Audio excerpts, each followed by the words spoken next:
নবীজির জীবনের শেষ ইস্তেগফার, এই ইস্তেগফার যে পড়বে আল্লাহ তার মনের সকল আশা পূরণ করে দিবেন। নবীজি সাল্লাল্লাহু আলাইহি সাল্লাম তার জীবনের শেষ সময় এই ইস্তেগফার বেশি বেশি করে পড়তেন।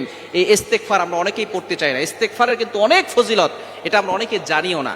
ইস্তেগফার পড়লে আল্লাহ পাক রব্বুল আলামিন অনেক পুরস্কার দান করেন। আল্লাহ তাআলা ইস্তেগফারের ফজিলতের ব্যাপারে নিজেই পবিত্র কোরআনুল কারীমের ভিতরে আয়াত নাযিল করে দিয়েছেন। কোরআন খুলেন 29 নম্বর পারার 11 নম্বর পৃষ্ঠার 8, 9, 10 নম্বর লাইন, সূরা নূহের 10, 11, 12 নম্বর আয়াতগুলোতে আল্লাহ তাআলা জানিয়ে দিয়েছেন, ফাকুলতুস্তাগফিরু রাব্বাকুম ইন্নাহু কানা গফফারা ইউরসিলিস সামাআ আলাইকুম মিদরারা ওয়া ইউমদিদুকুম বিআমওয়ালিন ওয়া বানিন ওয়া ইয়াজআল লাকুম জান্নাতি ওয়া ইয়াজআল লাকুম আনহারা। যারা ইস্তেগফার আমল বেশি বেশি করবে, 1 নাম্বার ইন্নাহু কানা গফফারা, আল্লাহ তাদের গুনাহ খাতাগুলো ক্ষমা করে দিবেন। ইউরসিলিস সামাআ আলাইকুম মিদরারা, যদি দুর্ভিক্ষ লেগে যায় আল্লাহ পাক রব্বুল আলামিন আসমান থেকে বৃষ্টির ব্যবস্থা করে দিবেন। ওয়া ইউমদিদুকুম বিআমওয়ালিন ওয়া বানিন, আল্লাহ পাক রব্বুল আলামিন সন্তান না হলে সন্তান দিবেন, সম্পদ না থাকলে সম্পদ দিবেন। ওয়া ইয়াজআল লাকুম জান্নাত, আল্লাহ তাআলা জান্নাতের ব্যবস্থা করবেন এবং জাহান্নাম থেকে মুক্তির ব্যবস্থা করে দিবেন। ইস্তেগফারের এতটা ফজিলত, কিন্তু আমরা ইস্তেগফার করতে চাই না। এই ইস্তেগফারের ব্যাপারে নবী সাল্লাল্লাহু আলাইহি ওয়াসাল্লাম নিজে জানিয়ে দিয়েছেন, মাল্লাজিমাল ইস্তিগফার জাআলাল্লাহু লাহু মিন কুল্লি দীকিন মাখরাজা।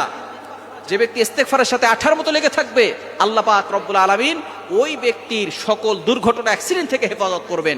ওমিন কুল্লি হাম্মিন ফারাজা, আল্লাহ তাআলা তার দুশ্চিন্তা, ডিপ্রেশন, যারা ফ্রাস্ট্রেটেড পিপল রয়েছেন, ইস্তেগফার আমল করেন, আপনার দুশ্চিন্তা, টেনশন দূর হয়ে যাবে।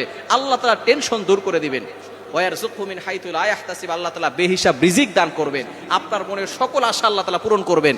নবীজি সাল্লাল্লাহু আলাইহি সাল্লামের জীবনের শেষ ইস্তেগফার, যিনি তার শেষ সময় বেশি বেশি করে ইস্তেগফারটি পড়তেন, সেটা হচ্ছে সুবহানাল্লাহি ওয়া বিহামদি আস্তাগফিরুল্লাহ ওয়া আতুবু ইলাইহি।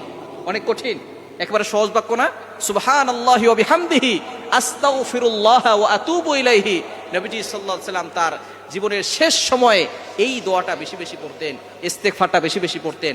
আপনি ইস্তেগফার বেশি বেশি পড়বেন এবং তাহাজ্জুদের নামাজে 2 রাকাত 4 রাকাত যা পারেন পড়ে এই ইস্তেগফারটি পড়বেন। পরে আপনি আল্লাহর কাছে দোয়া করবেন, আল্লাহ তাআলা আপনার সকল মনের আশাগুলো পূরণ করবেন, চাওয়া পাওয়াগুলো কবুল করবেন।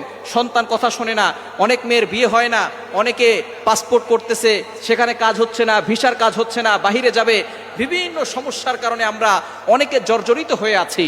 যদি আপনি এই আমলটা করতে পারেন, ইস্তেগফারের আমল, নবীজি সাল্লাল্লাহু আলাইহি ওয়াসাল্লাম তার জীবনের শেষ সময় পড়েছেন সুবহানাল্লাহি ওয়া বিহামদি আস্তাগফিরুল্লাহ ওয়া আতুবু ইলাইহি। ইস্তেগফারের মাধ্যমে আল্লাহ তাআলা আপনার সকল দোয়াগুলো কবুল করবেন, সকল চাওয়া পাওয়াগুলো আল্লাহ তাআলা কবুল করে নেবেন।